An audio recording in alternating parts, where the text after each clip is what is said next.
بعد درست کردن این مسقطی اول شربتش رو درست کنیم. آب و شکر و پوست لیمو رو من گذاشتم با هم جوشید.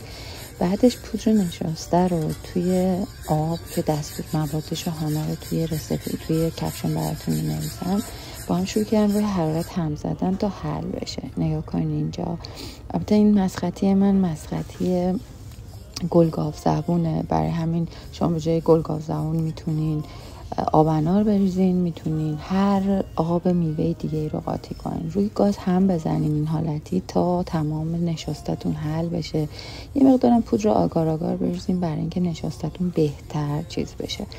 بعد از اینکه به این حالت رسید، یعنی یه حالت حل شده یه شفاف پیدا کرد، اون شربتی که قبلش داشتین درست میکردین کم کم شروع کنین بهش اضافه کردن.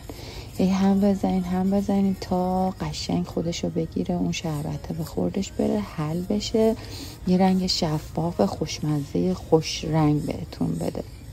بعد از اینکه حل شد، من اینجا دارم شربت رو کامل میریزم. پوست لیمو رو بردارین از توش که داخل مسقطیتون نره. بعدش میتونین هر مغزی که دوست دارین قاطیش کنین که من پسته بهش اضافه کردم و رنگ قرمز و سبزش خیلی لذت بخش شد که خلاص که حس اون مسقطی خوشمزه رو بهم میداد. مسقطیه رو اینطوری پسته رو قاطیش کردم و بعدش داخل قالبی که دوست دارم یه مقدار پودر نشاسته و پودر قند الک کردم. بعدش مسقطی رو روش ریختم و بعد دوباره روش یه مقدار پودر قند و مسقطی ریختم، پودر قند و پودر نشاسته الک کردم و گذاشتم چند ساعت توی یخچال بمونه. بعد از اینکه خودشو گرفت برش دادم و توی ظرف خوشگل چیدمش و نوش جان کردیم.